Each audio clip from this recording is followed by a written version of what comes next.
You want to learn how to become a successful real estate investor? You need to understand how to analyze rental properties. Today, we do just that in the video. Let's dive into it. Welcome to the Smack Fest, the beat down. The SWAT team is here on another beautiful day of shutting the week down. And with all that being said, be sure to smash the like button if you get any useful content in this video whatsoever. Be sure to subscribe. I make several videos on real estate investing per week. Let's go.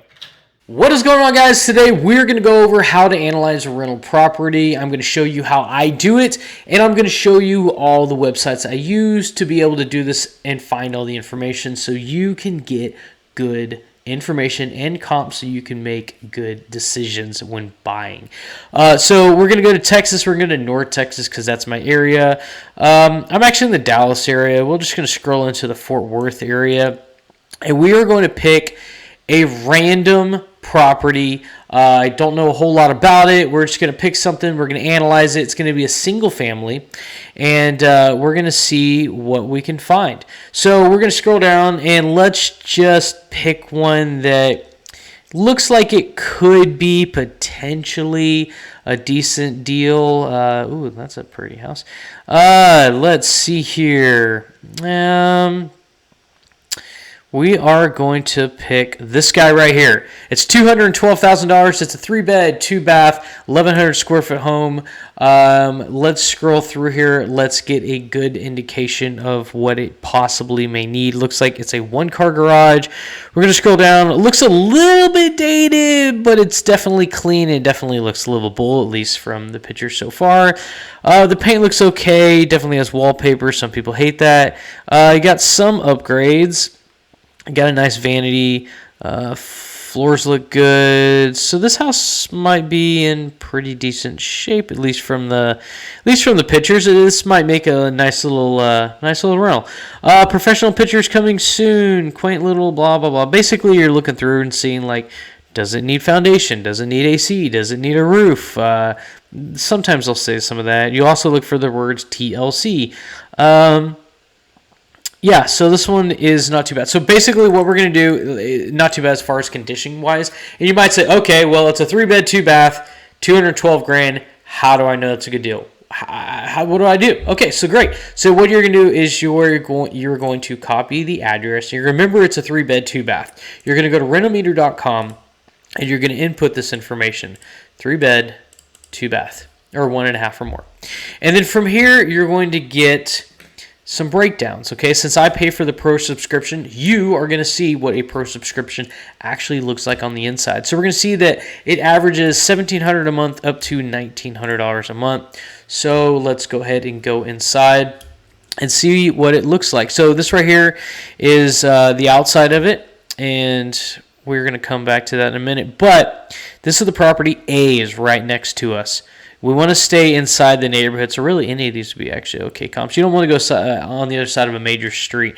So A is actually our best comp if it's a house. It's a 3.2. It's a 1,200 square foot. Rents for $1.35 a square foot, $16.49.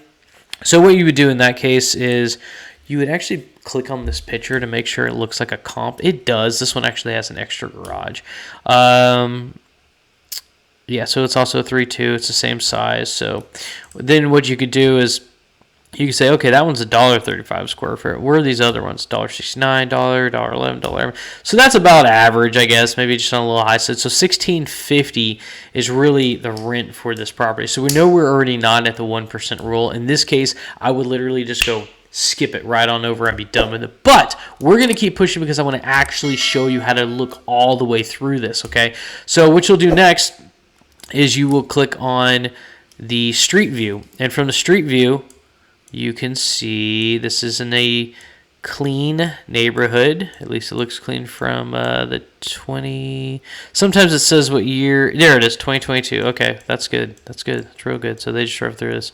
So the way it looks now is most likely, unless it was burned down last week, it's all there still. So yeah, it's a clean neighborhood. So basically, what you'll do from that point is we want to know at this point how much is this property worth. Okay, like actually worth. So you go to redfin.com and you'll type in the address, but you will delete the number. So what you'll do now is you'll just wait just a second. it will zoom in. That's my dog, sorry.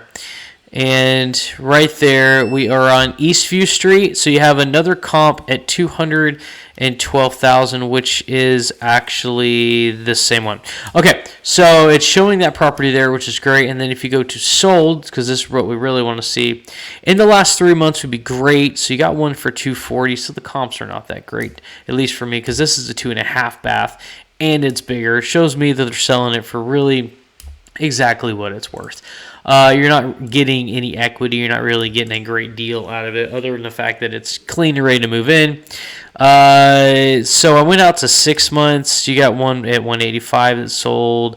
Got one at 200. The red means it's active. The blue means it's sold.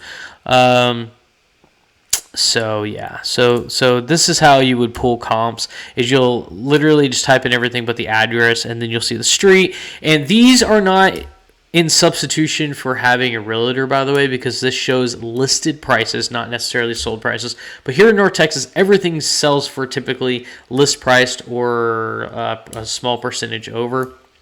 So if you see something at 240, safely assume it's sold for 240 or above. Okay, so these are kind of like all worst case scenarios for the most part. So the next thing would be if, let's say this is all checking out and you still want to move forward and it looks good to you. Next thing you would do is you would say, all right, well, you scroll down, you see $185 a square foot. New builds in this area are generally going for $190 a square foot right now. So I know that, square footage wise, this isn't the greatest as far as a rental property goes. Listed for sale. And sometimes what you'll do is you'll scroll down here and you'll get some information that they don't. Well, sometimes they show, sometimes they don't. In this case, it doesn't look like they are. History. Yeah, so sometimes you get, actually most of the times you get a lot more history down here. You'll sometimes even get like previously rented price, sometimes as early as like 6 months ago, which is really great. But this is what it gives you guys. It gives your property taxes at $24.26. So let's see what this would actually cost. $23.26. Hold on. $23.26. Insurance is going to be about $100 a month. I know that only because I deal with properties in this area so much. Credit score, we're not going to touch that. Zip code is going to be 76134. 76134. I don't really know why they need that. It doesn't really matter. Interest rate, put 4.25. 4.25. It's an investment loan. You might get better than that. Keep it at 30 years. Price on it, we're going to put $212,000 to, let's see here, $212,000. And down payment is going to be 20%. So with this taken into consideration, you're going to have a monthly payment of $1,263 per month. Let's see here.